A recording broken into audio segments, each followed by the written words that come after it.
Good evening, I'm Neely Jones. And I'm Matt Turner. Thanks for joining us tonight. Well, last night we aired exclusive audio clips from a speech given by Frank Broyles at an alumni meeting in Dallas. Now, Broyles said that Arkansas is ranked 7th or 8th in the SEC according to potential, and that's why they would never be able to hire a, quote, top coach. He also discussed the meeting with Springdale parents, saying he asked Houston not to stop them from coming to his office. Broyles then blamed special teams for 3 of the Razorbacks' losses and even insinuated that Nutt should make a change with Coach James Shibes. Now, there's been a lot of talk about those comments today, and we wanted to know what the Board of Trustees and administrators had to say about it. KNWA's Megan Dill has more of that story. Trustees told reporters after their meeting yesterday that Coach Broyles and Coach Nutt had their full backing, but that was before we aired Broyles' comments last night at 10 o'clock. Now, with those comments on the table, here are the questions we wanted to follow up on with them today. First, are they comfortable with the university's athletic director telling alumni that we have a low ranking for potential in the SEC, and that's why we wouldn't be able to recruit a top-notch coach? Second, does this mean that Coach Broyles is satisfied with our lack of potential? Do they think he's insinuating that's why he won't dismiss Coach Nutt? Because if he did, he wouldn't be able to find anyone better? Are they comfortable with the university's AD gossiping about a private meeting he had with players' parents during a public meeting with alumni? And are they comfortable with the university's AD insinuating that the special teams coach should be fired in a public meeting with alumni? Trustee Jane Rogers is the only trustee out of 10 that returned our phone call today.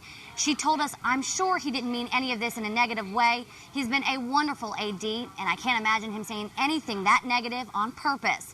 The university's media relations office also told us today that Chancellor John White hasn't talked about what's happened the last 2 weeks inside the football program, nor would he comment on it today or in the future. University President Alan Sugg didn't return our phone call either. Now, tonight at 10 o'clock, hear more exclusive coverage of Coach Broyles' comments from that alumni meeting. He explains why he thinks Coach Nutt had the support of most of the fans only a few days after Coach Malzahn and Mitch Mustang quit, and why he believes it's good that coaches quit every year. In the newsroom, Megan Dill, KNWA, Northwest Arkansas News. Thanks, Meg. So we wanted to know what fans think. That brings us to the rant. GS from Rogers says Frank Broyles is like death and taxes.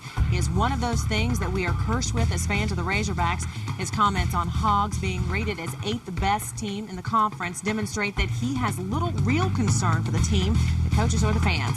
No matter who may have originally said it or written it, Frank Broyles, above all people, should never have repeated anywhere, anytime.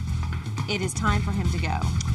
Tiffany from Pea Ridge says Mr. Broyles has embarrassed himself and the university.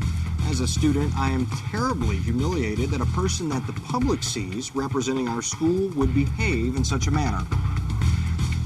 And Zach from Centerton says, find something else to occupy your time and quit obsessing about a team that no one, and I've lived all over the country, outside this region cares about or even thinks about when asked about college ball. The program may have glimmers of hope here and there, but will never be one of the elite teams that the folks here tend to think they are.